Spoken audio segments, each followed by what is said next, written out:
নমস্কার। আজ আমরা যার কথা বলবো তিনি অভিনেত্রী রাখি গুলজার। আমাদের কাছে রাখির জীবন ও চলচ্চিত্র নিয়ে কিছু তথ্য আছে, সেগুলো ঘেটেই আজকের আলোচনা। হ্যাঁ, আমরা চেষ্টা করব রাখির জীবনের কিছু ওঠাপড়া, কিছু জটিল সম্পর্ক আর তার চরিত্রের দৃঢ়তার দিকগুলো একটু ছুঁয়ে যেতে। শুধু ঘটনার বিবরণ নয়, মানুষটাকে বোঝার চেষ্টা আর কি।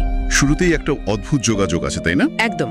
রাখির জন্ম 1947 সালের 15ই আগস্ট, ভারতের স্বাধীনতার দিন। আর সেদিনই ছিল রাখি পূর্ণিমা। ঠিক, সেই জন্যই তো নাম রাখা হলো রাখি মজুমদার। জন্ম হয়েছিল পশ্চিমবঙ্গের রানাঘাটে এক উদ্বাস্তু ব্রাহ্মণ পরিবারে। বুঝতেই পারছেন, সিনেমায় আসাটা অত সহজ ছিল না পারিবারিক দিক থেকে। হ্যাঁ, সূত্র অনুযায়ী আর্থিক অনটনটা বেশ চরম পর্যায়ে ছিল, সেটাই মূল কারণ। শোনা যায় রানাঘাটে একবার ছবির শুটিং দেখতে গিয়েছিলেন। ও আচ্ছা। সেখানেই নাকি অভিনেত্রী সন্ধ্যা রায় ওকে দেখেন, তার নজরে পড়েন। আর তার হাত ধরেই কলকাতায় আসা।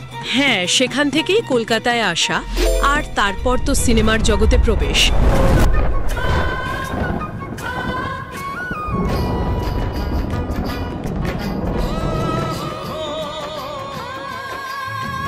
বেশ নাটকীয় শুরু কিন্তু। সত্যিই তাই। তারপর প্রথমে ছোটখাটো রোল করেছেন কিছু। আর বন্ধুরা, ভিডিও যদি ভালো লাগতে শুরু করে তাহলে একটুখানি লাইক দিয়ে আমাদের উৎসাহ দিন। কিন্তু জীবন মৃত্যু ছবিতে ধর্মেন্দ্রর বিপরীতে সুযোগ পেয়েই যাকে বলে একেবারে লাইমলাইটে চলে এলেন। প্রথম বড় ছবিতেই বাজিমাত। একদম বুঝিয়ে দিয়েছিলেন যে উনি লম্বা রেসের ঘোড়া, শুধু দেখতে সুন্দর নন। ভালোবাসলে কিভাবে খেতে হয়, কিভাবে? আর বন্ধুরা, ভিডিও যদি ভালো লাগতে শুরু করে তাহলে একটুখানি লাইক দিয়ে আমাদের উৎসাহ দিন। অসম্ভব প্রতিভাময়ী অভিনেত্রী ছিলেন। কাজের ব্যাপারে খুব সিরিয়াস ছিলেন শুনেছি, আপোষ করতেন না। হ্যাঁ, তবে একটু মুডি হিসেবেও পরিচিতি ছিল ইন্ডাস্ট্রিতে। আর এই সময়েই ক্যারিয়ার যখন উঠছে তখনই তো গুলজারের সঙ্গে পরিচয়, 1972 নাগাদ। ঠিক, কবি পরিচালক গুলজার সম্পূরণ সিং কালরা। গুলজারের আবার বাঙালি সংস্কৃতির প্রতি একটা টান ছিল বরাবরই। সেটাই কি কাছাকাছি আসার কারণ হতে পারে? শেয়ার করে দিন বন্ধুদের সঙ্গে, আর এখনই সাবস্ক্রাইব করে পাশে থাকা বেল আইকনটা টিপে দিন, যেন এমন গল্প আপনার কাছে সবার আগে পৌঁছায়। প্রেম হলো, তারপর বিয়ে, রাখি মজুমদার হয়ে গেলেন রাখি গুলজার। কিন্তু বিয়ের পরেও তো রাখির ক্যারিয়ার দারুণ চলছিল। তুঙ্গে। কভি কভি, ব্ল্যাকমেল, দুসরা আদমি।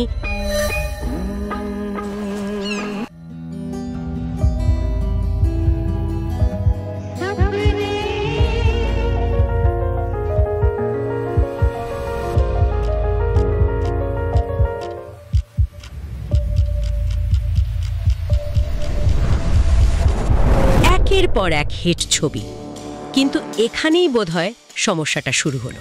কি রকম? সূত্রের দাবি অনুযায়ী গুলজার চাইতেন না রাখি আর অভিনয় চালিয়ে যান। কেউ কেউ তো এটাও বলেন যে বিয়ের শর্তই ছিল অভিনয় ছেড়ে দেওয়া। ওহ, এখানেই তো তাহলে আসল সংঘাত।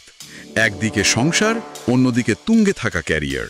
হ্যাঁ, রাখি সংসার করতে চাইলেও নিজের শিল্পী পরিচয়টা, এতদিনের সাফল্যটা ছাড়তে রাজি ছিলেন না। এটা সত্যিই একটা কঠিন টানাপোড়েন। আর এটাও শোনা যায় যে গুলজার নাকি রাখিকে নিজের ছবিতে সুযোগ দিতেন না। হ্যাঁ, শুধু তাই নয়, অন্যদের ভালো অফার এলেও নাকি ফিরিয়ে দিতেন। ভাবুন একবার, যশ চোপড়া কভি কভির মতো ছবির রোলটা রাখির কথা ভেবেই লিখেছিলেন, অথচ সেই ছবিটাই উনি পরে করলেন। সেটাই আসছি, কিন্তু তার আগে রাখির সেই সময় জনপ্রিয়তাটা ভাবুন। কাঁটা চামচের ভয় দেখান, আর না হলে কামড়াতে আসেন। হেলদি হবে, যেন কেউ জানতে না পারে।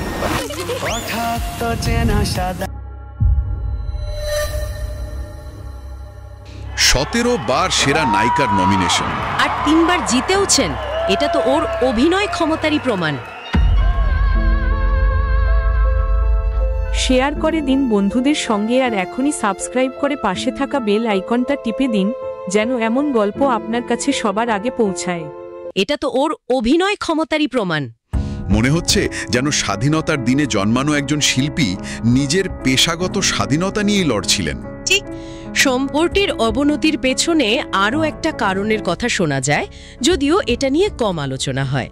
মীনা কুমারীর সঙ্গে গুলজারের ঘনিষ্ঠতা নিয়েও নাকি রাখির মনে প্রশ্ন ছিল।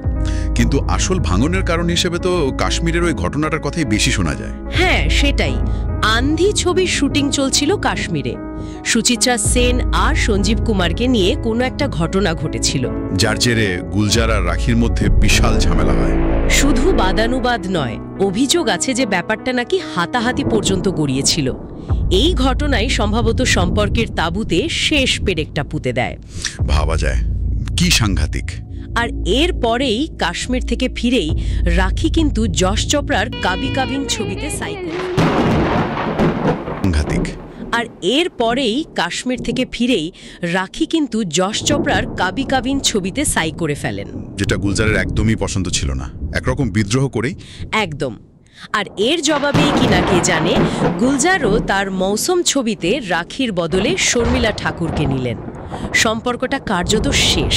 কিন্তু তারা তো কখনো ডিভোর্স করেননি। না, এখানেই তো অদ্ভুত ব্যাপারটা। সম্পর্ক ভাঙল, কিন্তু আইনি বিচ্ছেদ হলো না। প্রায় 50 বছর হয়ে গেল তারা আলাদাই আছেন। আর রাখি এরপর আর কোনো সম্পর্কেও জড়াননি। না, এটা সত্যিই খুব বিরল আজকালকার দিনে। আরও অবাক করার মতো বিষয় হলো ওদের মধ্যেকার যোগাযোগটা, সেটা নাকি এখনো আছে। হ্যাঁ, একটা অদ্ভুত যোগাযোগ রয়ে গেছে, আলাদা থেকেও যেন একটা বাঁধন। শোনা যায় রাখি এখনো নাকি মাঝে মাঝে গুলজারের বাড়িতে রান্না করে পাঠান গুলজারের বন্ধুদের জন্য। সত্যি? আর গুলজারও নাকি এখনো বিশেষ অনুষ্ঠানে রাখিকে শাড়ি উপহার দেন। হ্যাঁ, ঠিক যেমন বিয়ের আগে দিতেন। এটা মানে এই সম্পর্কটার কোনো নাম দেওয়া খুব মুশকিল। এই দীর্ঘ বিচ্ছেদ, অথচ এই অদ্ভুত খেয়াল রাখা, এই দায়িত্ববোধ, কোনো তিক্ততা নেই, আবার একসঙ্গে থাকাও নেই। সম্পর্কটা সত্যিই একটা অন্য মাত্রায় চলে গেছে, সংজ্ঞার বাইরে। রাখি চরিত্রের জোরটাও কিন্তু এখানে চোখে পড়ার মতো, বিশেষ করে ওই ব্যক্তিগত ঝড় সামলেই। একদম ফিনিক্স পাখির মতো উঠে দাঁড়ানো যাকে বলে। সম্পর্ক ভাঙার পরেও বিবাহিত স্ট্যাটাস নিয়ে বলিউডের সফলভাবে কামব্যাক করেছিলেন, সেটা সেই সময়ে মোটেই সহজ ছিল না। ঠিক তাই বলছিলাম যে স্বাধীনতার দিনে জন্ম নেওয়া একজন শিল্পী যেন সারা জীবন নিজের স্বাধীনতার জন্যই লড়ে গেলেন, পেশাগত জীবনেও আবার ব্যক্তিগত জীবনেও। সম্পর্ক ভেঙেছে, কিন্তু তারপরেও একটা নিজস্ব সমীকরণ, নিজস্ব শর্ত তিনি বজায় রেখেছেন। তাহলে আজকের মতো এখানেই থামি। তবে একটা প্রশ্ন থাকলো শ্রোতাদের জন্য, এই যে প্রায় 50 বছরের বিচ্ছেদ, কিন্তু আইনি সম্পর্কটা রয়ে যাওয়া আর একে অপরের প্রতি এই অদ্ভুত খেয়াল রাখা, এই জটিল প্রায় সংজ্ঞাহীন সম্পর্কের রসায়নটা ঠিক কি?